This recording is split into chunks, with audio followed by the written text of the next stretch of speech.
Thank you very much for the invitation to be here, to be able to speak to you. It's a different audience. I'm not sure how much you know about weather prediction and everything that's involved in an operational context. I'll explain briefly where I sit and what we do. From the agenda and the other lectures that I've seen so far, I've understood, of course, that this makes sense in the context of the entire conference. But I guess most of you work in research and more smaller sized application problems that are related to stuff that we do here as well. But you always have to think in the context of this presentation that this is operational, so we do forecasts every day.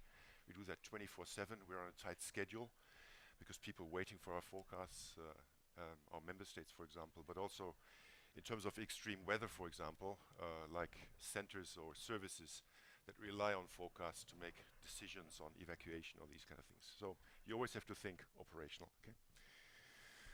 So we are a European institute, so we're independent. We sit in the UK. So emphasis, we are independent. We have 34 member and cooperating states. This is the map of who's supporting us. They pay our budget. Our budget is roughly 80 million pounds per year. About 50%, it's just rough numbers, about 50% is paid on staff. The other 50% is on computing. And this is the story I'm going to tell you about. We were founded in 1975. That I mentioned already. This is how we're organized. So our member states fund us. We do medium range forecasts. Medium range is up to like 10, 15 days, but in fact we actually do up to seasonal forecasts. So if you think like questions like El Nino predictions, that's something we do as well. So everything we do goes to the national Met services, so like Météo France, for example, here in France. They then use that for their purposes, but we also have commercial customers. So companies, for example, that invest in energy trading or that deal with agricultural products that rely on forecasts are served by us as well. And I mentioned civil protection, for example, and the public, of course. So what do? We run twice per day global forecasts at about 9-kilometer resolution in terms of grid points, because you're related a lot to numerics. In terms of grid points, that's about 6.5 million grid points, 137 levels, and that we do for 10-day forecasts twice a day.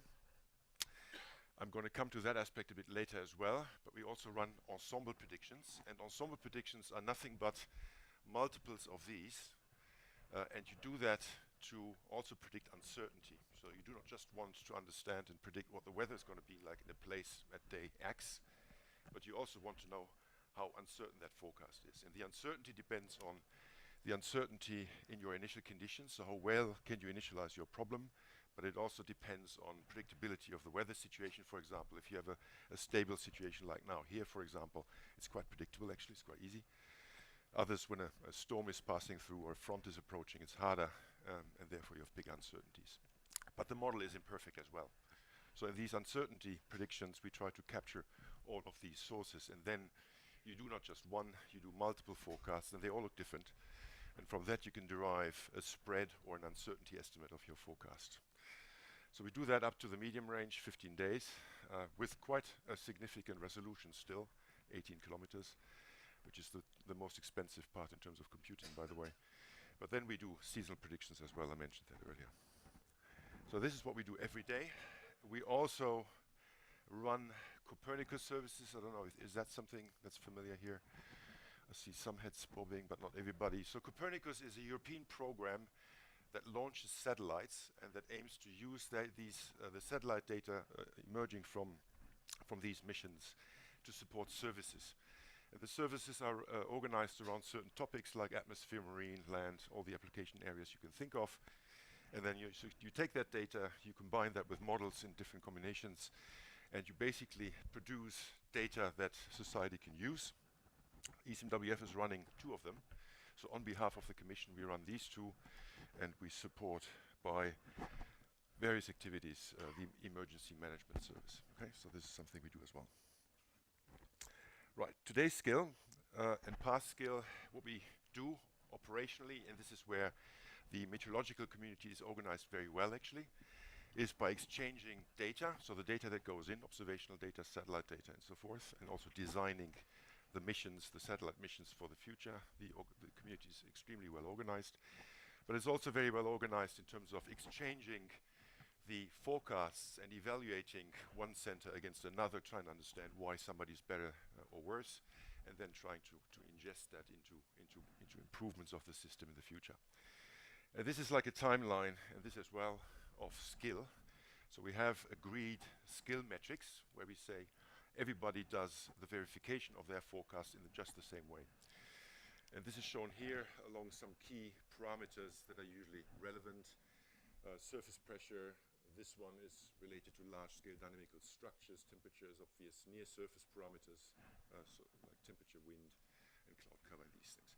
And you can see how that improves in the past. It doesn't improve in a steady way, in part because the weather situation changes, but also because you bring in certain improvements in your system at different times, and then that kicks it up or does something to the skill. But you see it's more or less steadily growing, which is good.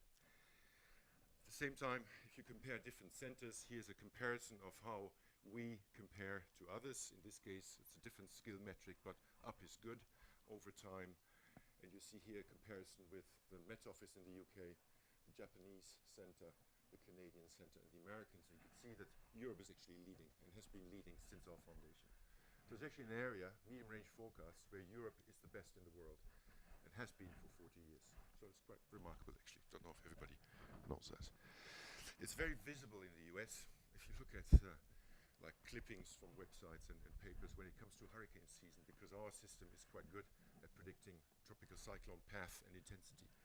And if you look back at these major storms we had in the past, like Florence last year, or Harvey before, we tend to predict, in this case, storm track better than others. So these are errors as you go into the forecast, 1 day forecast, 2, 3, and so forth.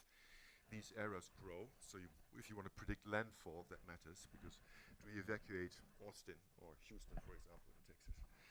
So you see that our errors are much smaller than anybody else's. This is why in the US, for example, we are referred to as the European model, and we systematically outperform against others.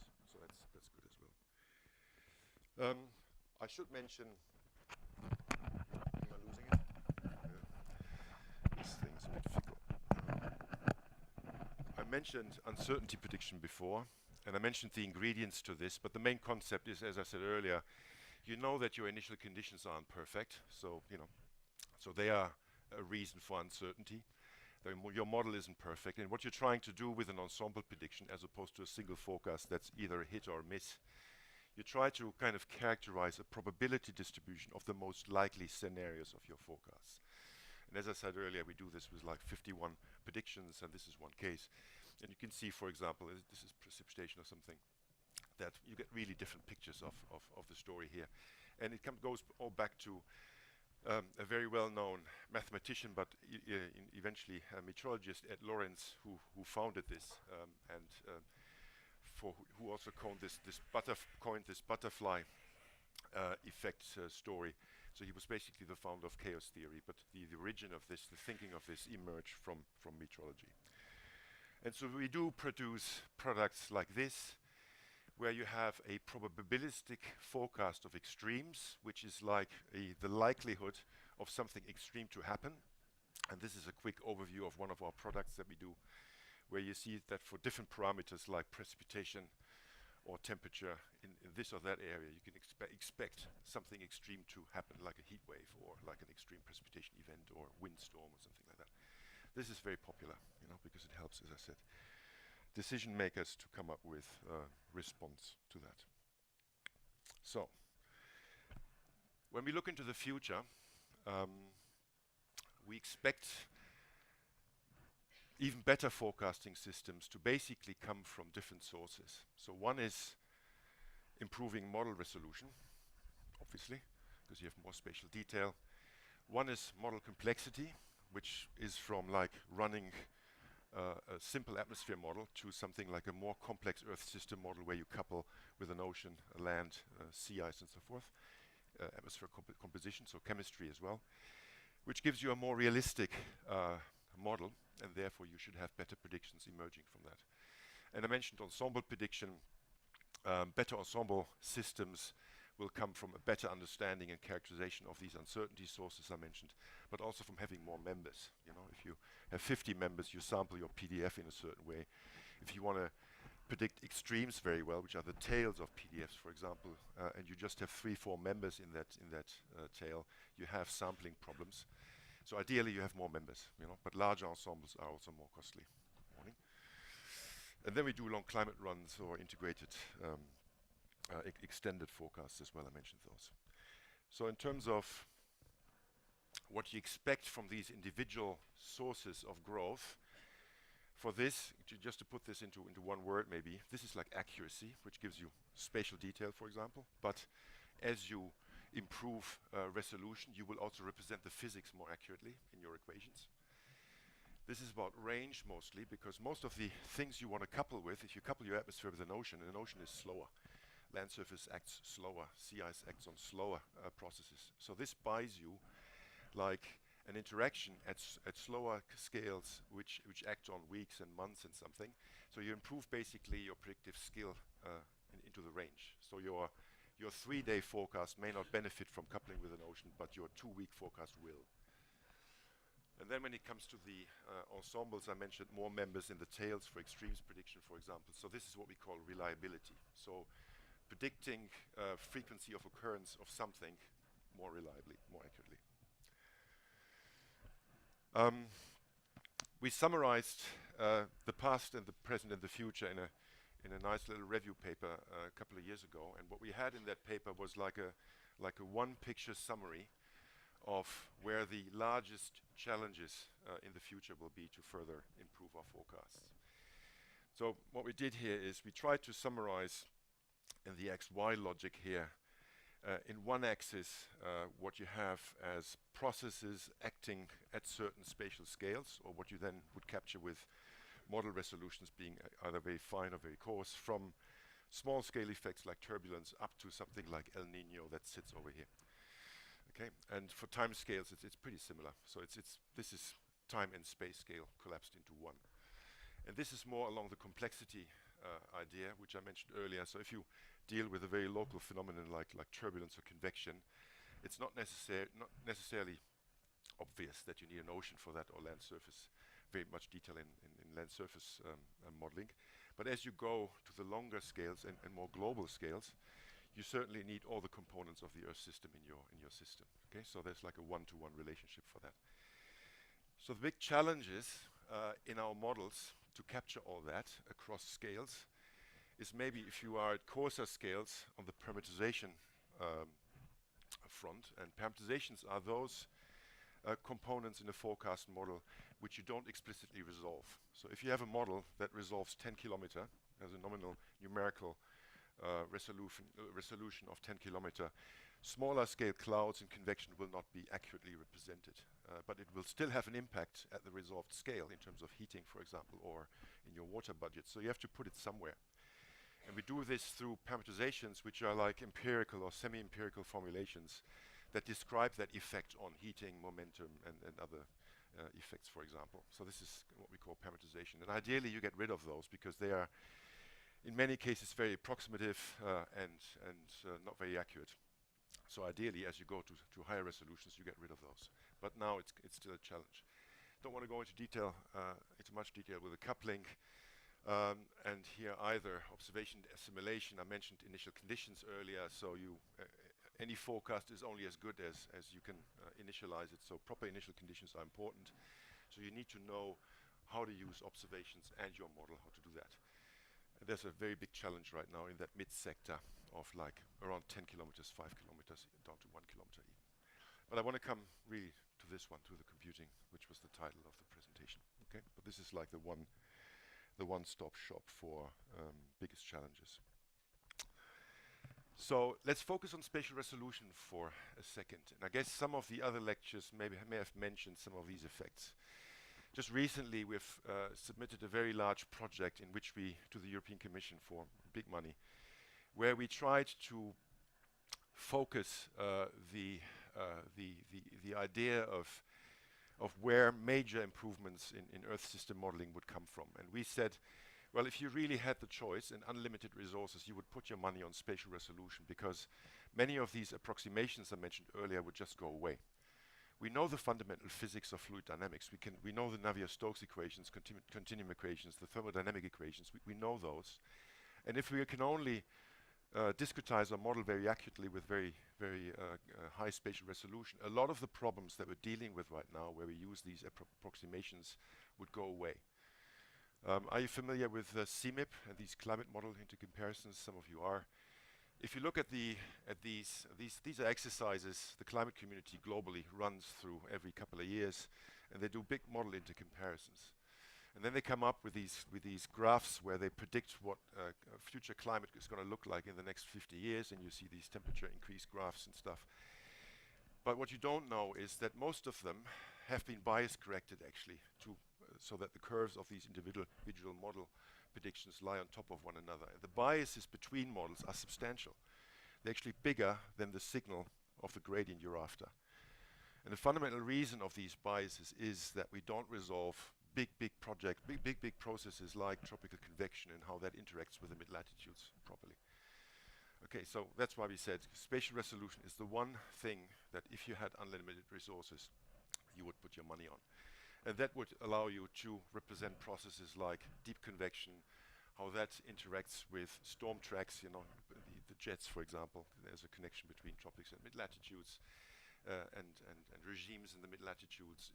But you also have issues of resolution near the tropopause, so where the tropopause and the troposphere and the stratosphere interact, which is very important for weekly to monthly to seasonal prediction.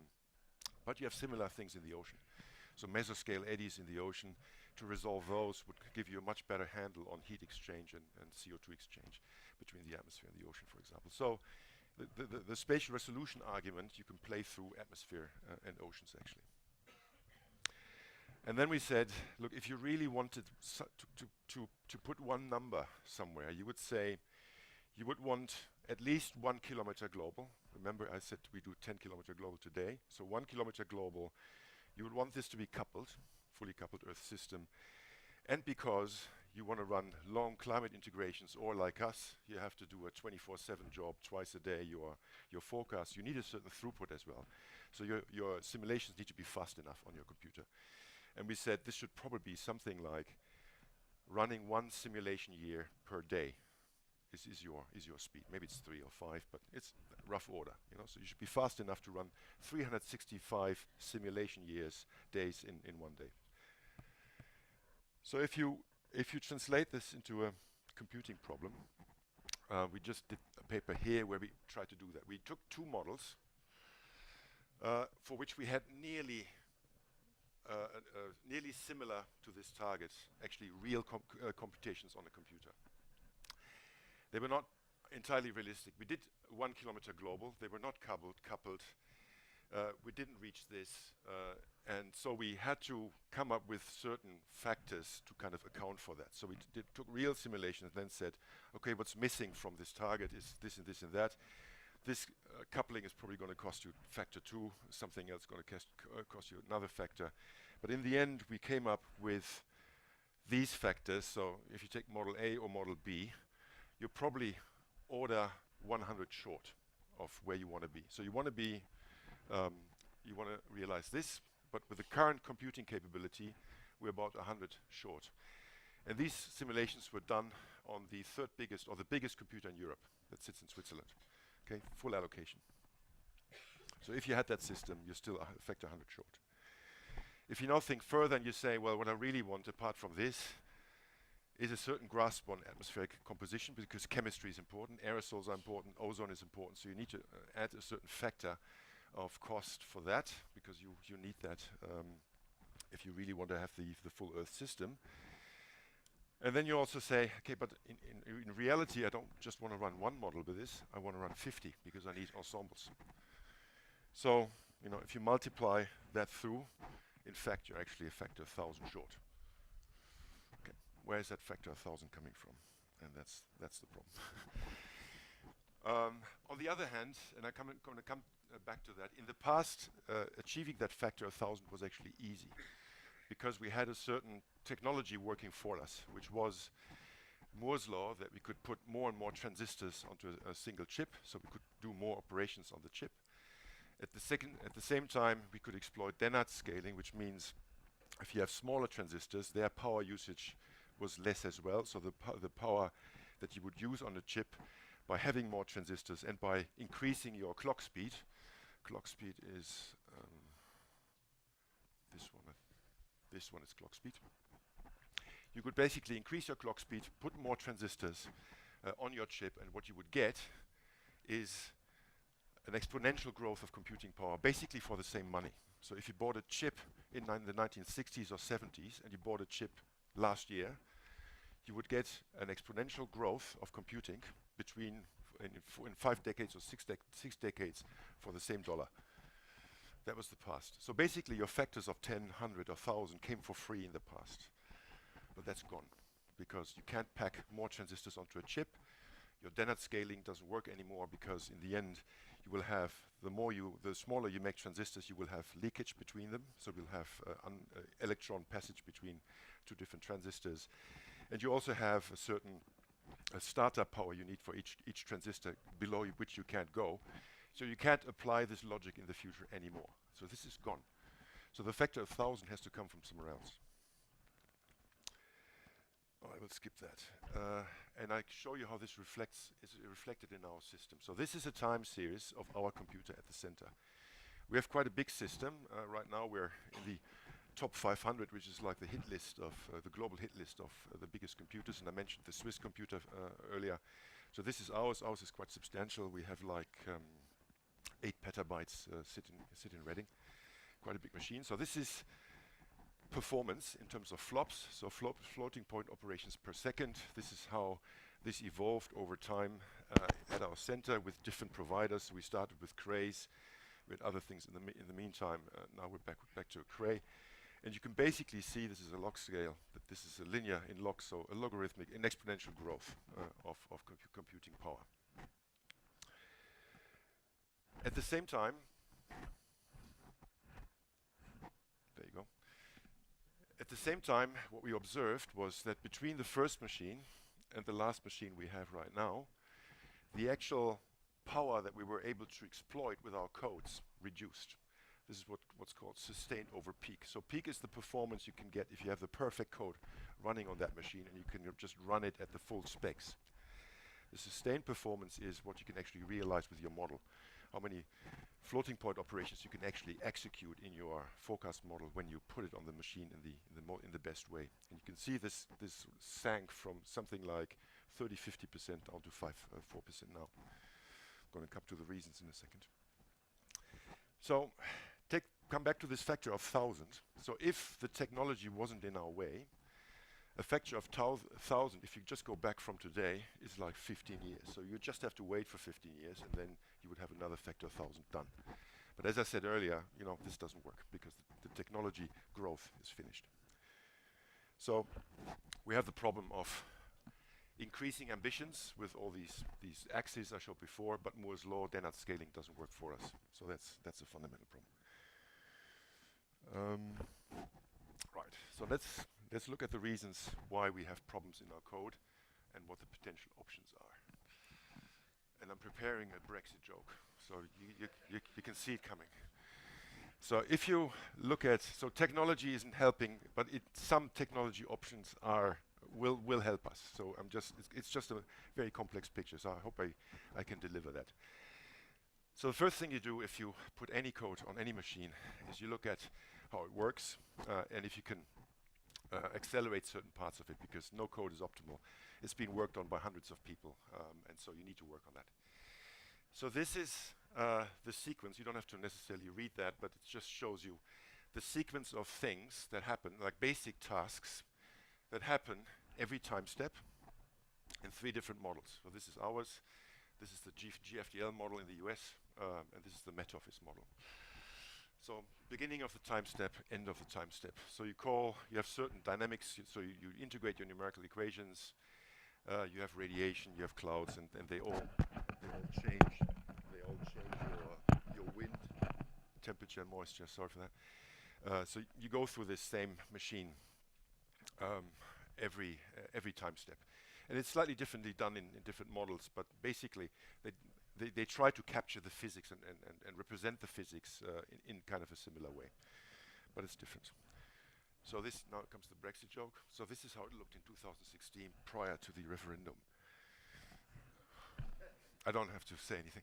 So this is now, coming back to the models, when you go from the schematic before to something what's really happening, if you count tasks that are being run in a model during execution, you just do a task graph, which is an automatic procedure that just puts together dependencies and sequences that you do in a single model. In this case, it's an Earth system model, so a couplet model that's run at NCAR, but it's just the ocean part. So if you add the atmosphere, it's even more complicated. So this is reality. So in the end, you try to optimize something like this, make it faster, but still produce a good forecast with it. And this is really the dilemma we're having here. So what's wrong? If you go back to a more simplified representation of our model, what we do in our model is we're trying to integrate these equations. So we, each time step, we calculate tendencies. So how's the wind going to change? How's moisture going to change? Temperature going to change, and so forth, as a function of individual processes that affect that, like radiation or some stuff being affected from left to right, or these kind of things. In our model, we do, because we have a global spectral model, we do spectral transforms, which translate between spectral space, so wave number space, and grid point space. The problem with that in terms of computing is you communicate a lot, because all your tasks that you parallelize have to talk to one another. You collect numbers, you translate that into grid point space, and then at the end of the loop you have to go back, so that you do that twice. Then you have to take care of advection, so move stuff. You have physics, radiation, clouds, convection, turbulence at the surface, land surface interaction, for example. And then you have coupling with the waves and with the ocean.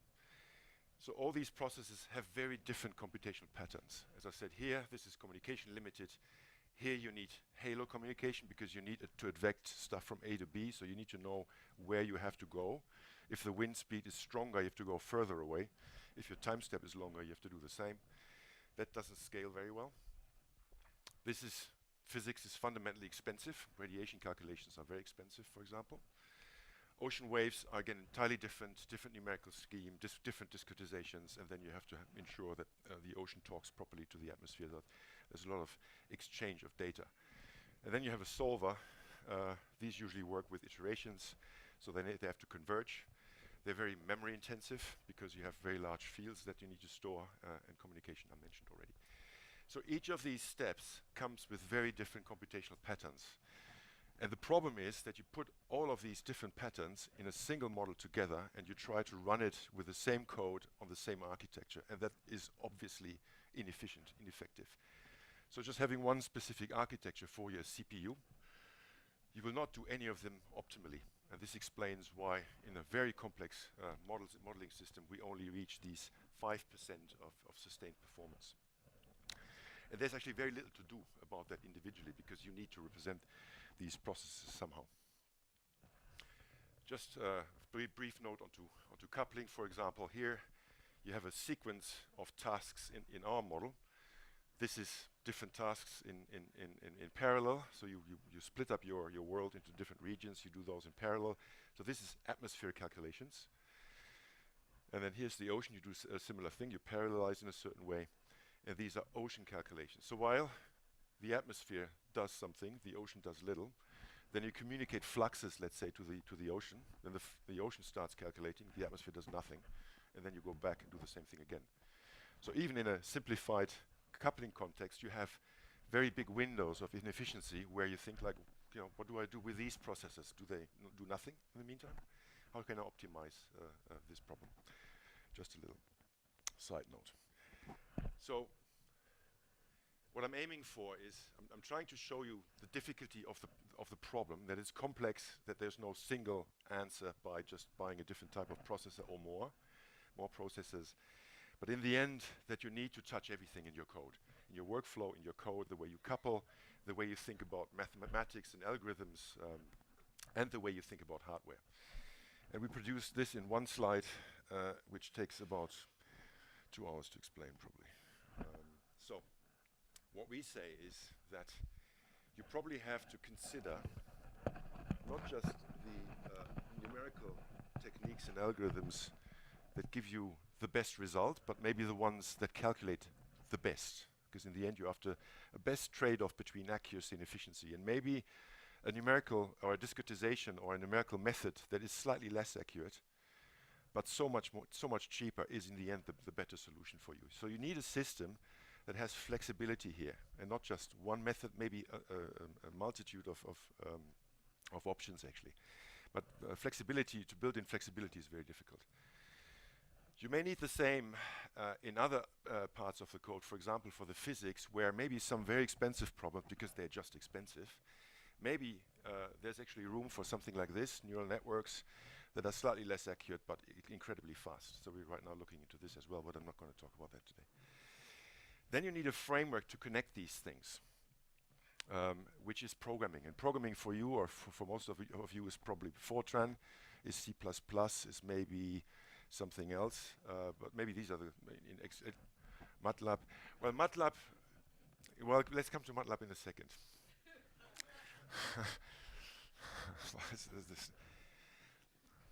Well, underneath MATLAB, there's something else, you know that, no? Yeah, okay. All right. So in the end, you know, if you have flexibility here and you have flexibility with certain types of hardware, to which I come in a second, you need a framework in the middle that actually allows you to exploit that flexibility. And I'm going to describe that in a minute.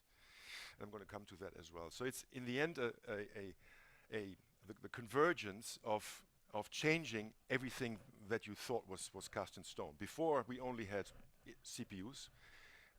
In our models, we have one numerical solution. We have one set of physics. And this is, let's not talk about this for a second, but we have made in the past individual choices. In the future, we need flexibility here, because all these hardware options come with different advantages. I mentioned that before, but you need in the middle something that brings it together. Okay, and this is what we call programming. Okay, I'm going through individual parts of that now. So I'll remind you by where we are in that graph with the top left. So you see that top left theme going through the next slides. So this is something from a slide of a dear colleague that he published in Nature Physics a couple of years ago, which actually explains that. So the traditional thing is like, that's what we all do, except you. Except Nadia. So this is Fortran, you know. So this is a set of our equations that we try of a physical problem that we try to encapsulate, and we have lines of code, you know, where how we do that. We do this on certain numerical, certain discretizations, and that's the code nobody else is allowed to touch. So this is us scientists, and then we have a couple of guys who may apply some optimizations, but in the end, we compile it and put it on the computer, and there's a clear domain. This is science domain, and this is the computer engineer, and that guy sits in a different office, probably in a different building even. So in the future, that will change. You will still have that problem, but this middle part, this hard green line, will expand. It will expand into something that builds in this flexibility I mentioned earlier. So you will have more options of how to describe your algorithms. You will have some code that can't be touched, but you will have some other code and libraries, and this is what that middle block is, that allows you to build in some flexibility. And then at the bottom end, you will have also flexibility towards running certain parts on certain types of hardware. Let's say a radiation scheme on a GPU, or your big integrations on the CPU, or a wave model on an FPGA or something. So you have flexibility here to break up your code into different components and specialize them onto the perfect hardware for each problem. So this middle part expands. And that also means that your expertise, where the scientist is coming in and where the computational scientist is going up, is going to overlap. And we see this right now, for example, actually at the center, but also at universities, that there's an entire new area coming up in academia, which is called computational science, but with a strong reference to applied science. So you see professorships popping up where people look for computational scientists in metrology or oceanography or fluid dynamics for applied to engineering problems, these kind of things. So I mentioned hardware, just in a simple term. We're very well familiar with CPUs, which we all have in our laptops. You know, GPUs, FPGAs are even more specialized, and then you have very specialized devices called ASIC. General rule, they become more energy efficient this way, but much harder to program this way as well. So CPUs are very easy. You can run your MATLAB or Python on it, but you can also run Fortran, C++, what you want. So they're very flexible, less flexible, not very flexible, not flexible at all. And that's the problem. So if you want to build in this flexibility, you have to deal with these different constraints. And your middle part, the programming part here, has to allow you to do that in a very easy way without destroying your MATLAB layer. So algorithmic flexibility, I probably should be quick on that. I want to show you some things we're working on right now, because we're trying to actually run two different numerical schemes alongside and then understand what the advantages and disadvantages of those are. And I think I will skip 2 slides because of time. I have 5 minutes left, I think, or a bit more. 10? Okay, so let me go through this. Okay, because people ask themselves this question, there have been intercomparisons to try out different numerical schemes. You see dynamical core intercomparisons in, at least in atmospheric science, I'm sure in ocean science as well, all over the place, all the time. The biggest focus is usually on accuracy and how well that represents certain simplified cases or the real world. And they come with different types of grid setups.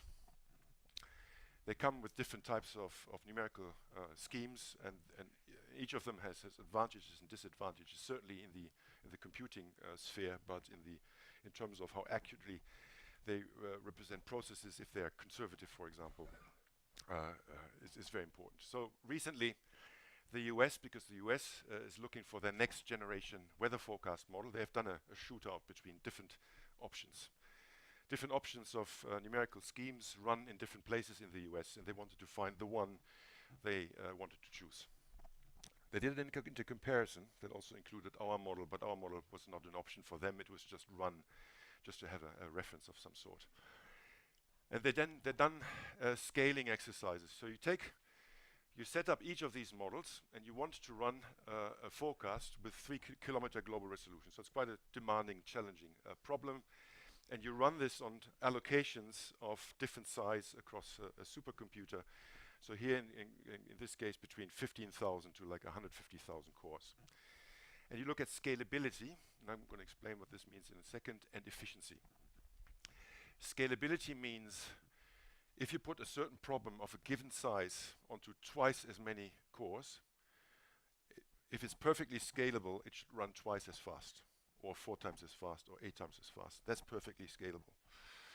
And most systems do that at the early stage of doubling or increasing allocations, but later they fall apart, mostly because you have inefficiencies, because you communicate across a lot of processes if you go to very large allocations, and then most systems have problems. But by definition, models that are grid point models and communicate less scale better than others, that, like our model, that is a spectral model. This explains why some of these models in the list, which are grid point models, don't do much communication. This is almost linear and doesn't deviate much from the one line, while ours has problems. Okay. But if you look at efficiency, and efficiency is that throughput we're asking for that I mentioned earlier. I said we want to have a code that runs 1 kilometer global coupled with a throughput of at least 1 simulated year per day. And that's what that shows. So this is efficiency. How fast is your code actually? And our operational limit is here. So any code that we run in operations needs to be here in that graph. And you see that none of them reaches that actually at 3 kilometer resolution. But you see that some of these codes that scale extremely well are extremely slow. So scalability is only one answer to the question. For large systems, what you want in the end is a fast system. So scalability is not equal efficiency. And here our model is, for example, the fastest. So it doesn't scale well, but it's by far the fastest. So I need to explain that. One sub-aspect of that story is what numerical scheme you choose and what time step comes with it. You have different time integration schemes, explicit, sim-implicit, implicit. This has reasons for how you, which numerical solution you choose, but also has implications on stability, for example. This is why explicit time schemes have shorter time steps. So you could argue, if I take a grid point model that communicates so much less and is so much better, so much more scalable as opposed to us, that should be a lot more efficient than our model, because our model communicates so much. In this case, we calculated that, and we took a spectral element model with a time step of 4 seconds. And the total data communication, and data communication here is equivalent to inefficiency. The more data you communicate, the less performant you are. Data communication is very expensive in terms of power. So electric power you use for your calculations, one is to doing flops, to do calculations. The other, if you move data on your chip or across chip, is much worse. So data communication is a big issue. Okay, so if you run that model per time step, you communicate 34 terabyte data for a certain problem size. While in our system, for one time step, you communicate a lot more. And that's a reflection of a grid point model, doesn't communicate much, versus a spectral model that communicates a lot. But then you say, okay, if I have to run a forecast for 10 days, that time step is very short, so I have to run many more of them in the forecast than that. So if I make that comparable, then actually the total communication load here for the same time period is much bigger. So in terms of communication, that model is worse. Okay, so you always have to see this in the context of what it means globally. At the same time, you have, and this is scientific differences between these models. This is a publication from a Dynamical core model intercomparison project that's been run regularly. So what they do is they take different numerical schemes, they run them against each other with the same problem. In this case, this was a 1 kilometer simulation, no convection, just clouds. They have different numerics physics coupling, that's natural, and different time steps. But you see, if you look at this case, this is wind, this is rain, for 6 different models. They look all different. So you would think, like, how is that possible? I've numerical schemes, they should perform similarly. I basically have no physics, and yet if I run them with a very simplified problem, they're all over the place. So there's a lot to choose, actually. So flexibility, again, as I mentioned earlier, if that model is 10 times faster than that, and maybe slightly less realistic than that, so what do I pick? So it's this trade-off between scientific accuracy and computing performance. So at the heart of that, so if I want that and flexibility here, I need something, and I need tools to actually allow me to deal with algorithms, grids, and how I operate fields on grids flexibly. And we've invented what we call data structure tool, which is called Atlas. It's been published there some time ago, that actually allows you to do that. It allows you to take any discretization, manage the data in a parallel way, and perform operations, whether you're dealing with a finite volume, a spectral transform, finite element, or DG method on any grid in a parallel way. So this is one central core tool that you need to deal with flexibility. So that exists. And that allows you to do things like this, for example. You have 2 different numerical schemes. In this case, 2 advection schemes. So one is a semi-Lagrangian, one is an Eulerian advection scheme on the same grid. Using that tool, and in this case you see an example of trace advection. So you have an ash cloud or something emitted here and being advected across the globe. The 2 schemes are not identical, because they can't be. There's different numerical schemes, but you can do this on the same grid in a parallel way, and then look at computational performance and take your pick. So this is central, how you deal with data structures in efficiency. Using the same thing, we're developing a finite volume and a spectral transform model on the same grid using these data structures. And you see here, for example, as opposed to this Dynamical core model intercomparison project I've shown you before, that our 2 models, finite volume, spectral transform, are almost identical in terms of what they produce scientifically. So this is a very good indication that we're doing the right thing, having 2 entirely different numerical schemes, running them on the same grid with data structures that can deal with that. And then you have the choice of numerical scheme. You can probably map one onto these problems onto a GPU, another problem onto a CPU or something, and then exploit computational efficiency there. We do this in a project called ESCAPE, That's the logo. You can Google that, hpc-escape.eu.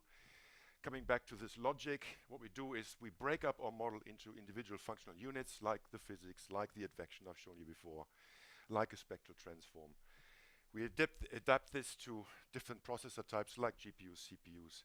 We optimize that for that specific hardware, and then we put it back together into the entire model. So this is happening in ESCAPE, and we call this dwarfs, and the dwarfs make a reference to the Berkeley dwarfs, which have been defined a couple of decades ago around specific mathematical mathematical functional units like matrix operations and something like that that signify specific patterns that map onto computing as well. So this is why we call that dwarfs. And what we achieve, for example, if you take the spectral transforms, so this is one of our dwarfs, one of our problems we have to deal with. If you run this on a single core, this is a GPU in this case. Have you seen these roofline plots before? Anybody? Okay, what they show is performance. So this is what you want to maximize. This is flops. And I said earlier, you know, if you have a very low rate between sustained and peak performance, then the flop rate that you achieve is very small compared to what you could have given your architecture. So you want to be high here. And the roof indicates what's technically possible with a specific processor that you have. Up here is really the flop rate that you see on your CPU when you buy it, 2.1 gigahertz or something. And this is this slope here is indicated by how fast you can get data onto the main processing units, because you have cache. You have caches sitting below, which is like storage layers that allow you fast access to put data and take data away from the central processing unit. And these operations are slower than the peak rate. This is why there's a slope. Ideally, anything you do sits either here or here close to the roof. That's ideal. So if we take our spectral transform, do nothing, it sits here. So it's very poor in terms of performance. And it's poor because it has a very poor what's called arithmetic or operational intensity. And that means the flops per data move. I mentioned before the inefficiency of moving data. So ideally, you do more calculations and move less data, because moving data is so inefficient. Ideally, you go right and up. So if you do nothing, you sit here. If you really work on the problem and parallelize it and properly do the memory layout and mapping properly, then you can actually achieve something like this, which is a factor of 23 times faster, something that you cannot do if you really do not dig into the individual problem. So that's one, factor 23, not bad. Then if you look across cores, that one was for one core. You know, you have this brand new technology of NVIDIA. NVIDIA is this company that produces processors for PlayStations. They're very good at certain operations. They come up now with this kind of system where you have individual GPUs that are interconnected by a very fast network. So if you do calculations across all of them and they need to talk to each other, you can do this in a very fast way. And this is just a factor improvement we get from putting problem on a simple GPU with an old network, or this new thing, just by having that factor of 2.5, you know, much better communication. So there's technology options that you can exploit, but you need to know that, and you need to map your individual problem on those, and that's what you need your flexibility for. Nearly done. So we're going big with that. I just showed you this one example with the spectral transform dwarf, but in the end you need to go back to the entire model. We just won for this year an allocation on the biggest computer in the world. So latest list of the top 500 came out in November. There's a new machine in the US called Summit that's composed of IBM CPUs and NVIDIA GPUs, and lots of them. And we will run these two dynamical core options I mentioned, so the finite volume and the spectral transforms, on the entire system for a certain time to see how that works, with the changes to the technical layout, the programming I mentioned before. So this is really for us a big project that we try to complete in 2019, at the end of which I think we should know if we can achieve the factor of 100 or 1,000 at all. So summary. So if we really want to perform high resolution global Earth system simulations, you know, if you do that rough calculation I showed you before, we're probably in that order of a problem, and the technology alone is not going to help us, I'm afraid. So, and I also try to convey the message that the answer to this is complex. First, you have to ask yourselves, do I have to do everything I do? Do less. for which you need a certain algorithmic flexibility. There's other things you can do cheaper, precision, I didn't mention before, but you could do certain calculations in single precision or half precision even, instead of double precision. But you need to revise your entire center core of your system, which relates to programming, so that allows you the algorithmic flexibility on the one hand, but then also the interface to different types of hardware. You want to enhance parallelism, because single CPU performance is not increasing anymore. Optimize other things, and exploit heterogeneous processor architectures. So I'm very sure that when we will have our next machine in 2020 or something, 22 or something, then we will have not just a CPU machine, but a machine with maybe 4 or 5 different architectures in it, and it will be very challenging to optimize that configuration according to the problem. So common software infrastructures is very important because it's so much effort. It's not something that an individual or even an individual institute can develop. So a lot of collaboration is needed. We will still need to buy big computers, but I guess they will be in the power envelope of 10, 20 megawatts, because 10 to 20 megawatts means an electricity bill of 10 to 20 million euros a year. Okay, so there's really money limitations to that. This is why that is here. And we haven't spoken about data yet.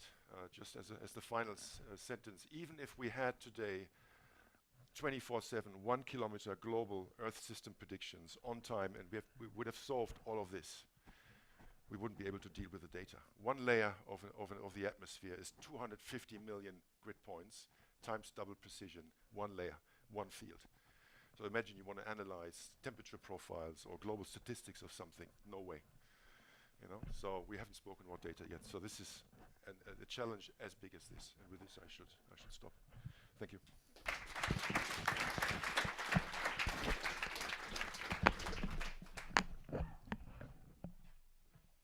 Thank you for this great talk.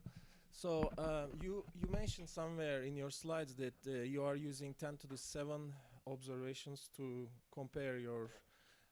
So it's probably reasonable to assume that this number of observations is going up, and it's going to go up, yes, maybe, because yes, there'll be more sensors, inexpensive sensors, more countries are developing, so you'll have more and more data. Yeah. So can you please compare the approach that people have been following for the last 40, 50 years, which is to develop these physically based models, and using observations to either initialize them or assimilate and predict forward, versus you mentioned a little bit the machine learning algorithms. There will be a lot of data, observational data coming up, so you can forget about this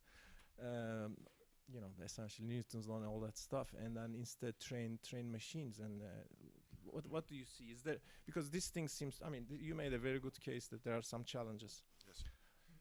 The output is much bigger than the observations you have right now. That's true. Yeah. And we are asked that question a lot. So we expect the observational data volume, as you say, that we use for verification and initialization, maybe to grow by a factor of 100 in the next 10 years because of more instruments and more complex instruments. You're entirely right. But the model output is 100 times bigger, so it's the bigger problem, you know. And but still, we believe that there's a very big challenge, because also the observational data pre-processing is on a tight schedule, so we have to deal with this factor of 100 more incoming observations on time as well. And we believe that deep learning methods have a role in the way you can extract information from that. And methodologically, there's no difference between doing that for observations or model output fields, because what you want is you want to find the best trade-off between extracted information that you're after, like features in either input data or output data, and then reduce volume at the same time. So we intend to invest in observational quality control, because more and more observations will also come with different types of quality, so which you need to characterize, so uncertainties. Understand which data is not good for us, which data is good for us. You have to deal with biases, which is a separate topic, but very complicated, which becomes more and more critical if you have 100 times more observations. So it comes down to applying such methods to detect the important features, whether it be information or errors or biases in your input data set, and the same for the output data set, and then optimize accordingly and reduce your data volumes in that context to then have a more efficient or a not less efficient stream of data coming in that you can exploit. But you are not planning to have them like for prediction purposes. no, I can talk to you later about this. We did a paper on this because we asked ourselves. I had a discussion with a guy from NVIDIA, and that was at 3 o'clock in the morning after an Irish pub visit. And he said, like, NVIDIA being one of these big companies investing in that, he said, like, we can do that. I said, no way. And so we started running a little experiments with a reduced size problem, but that still reflects the nonlinearity of the real problem. And we found kind of limits of how that is possible. So I'll give you that reference. There's a publication, actually. Thank you very much for an interesting talk. My question is, when you look at the increase in skill over the past decades, is it primarily due to A, the increased amount of observations, B, the increase in resolution, or C, the improved parameterizations and model physics? And are they comparable? And then my follow-on was, and why inside of that is ECMWF better than everybody else? It's a dangerous question to answer, actually, because then people would say, okay, why don't we put more into this as opposed to that if more skill contribution comes from area A versus B. So it's the togetherness, and I can explain you this I have a slide somewhere on this computer, which I can show you later if you're interested. So we implemented the assimilation of a specific type of observations, which is not easy, like 15 years ago in operations. And the observing system that we use is a satellite observing system for that. Between that time, 15 years ago, and today, the contribution of these observations to the overall skill improvement tripled. The observing system never changed, but it was our ability with a better model and a better data assimilation system to exploit the information from this more or less constant observing system. That tells you the story. You need all of it. You need a good model to be close enough to the observation actually in the first place to extract that information. You need skillful data assimilation systems. And then, of course, you need a lot of very accurate observations. So it's the togetherness of these things that count. So it's not one versus the other.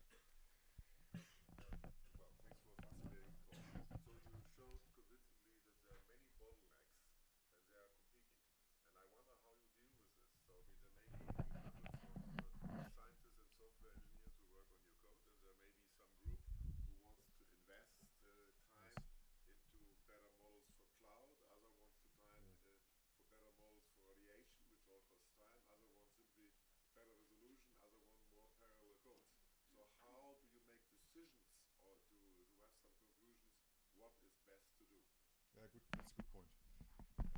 It's getting more complicated. We have the question already today. We have competing interests between already today. If somebody comes up with a so much better cloud scheme or radiation scheme or something else, but that costs us 20% more, we have already today that same problem. How do you decide? Well, it's a trade-off between computing power that we will have available. If we can't afford it, it's not on. We have to find other ways.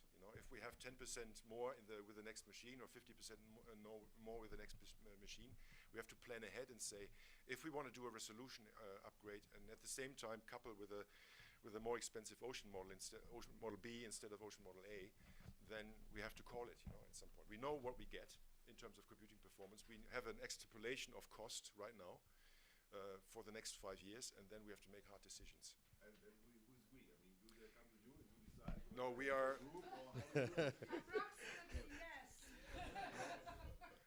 So the way this works, the we's, I can only speak for us, for our place, okay? So we have very flat hierarchies at our place.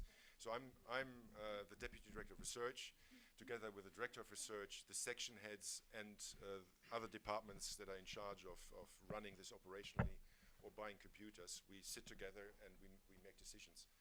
We come up with the best physical reasoning for why we want to do certain things that may cost more computing, and then we sit together and trade it off. So it's a group decision. Thank you, Peter, for a very nice talk. You started early on in the talk by saying that if you had infinite resources, you'll put it in spatial resolution. Yes. But my question is, where would you put it, right? Is it fair to put it in a uniform grid of 1 kilometer? Because like in the Southern Ocean, for example, you said that's where the mesoscale eddies are and for sequestration and so on. So isn't it also better to play that game of optimizing Yeah, sort of you could have adaptive systems. Then you have other questions coming up with load balancing, because you would have to, if you do that every time step, for example, if you change your resolution across the globe, you would have to redistribute load balancing. There's actually experiments that show that this is less efficient than keeping it static.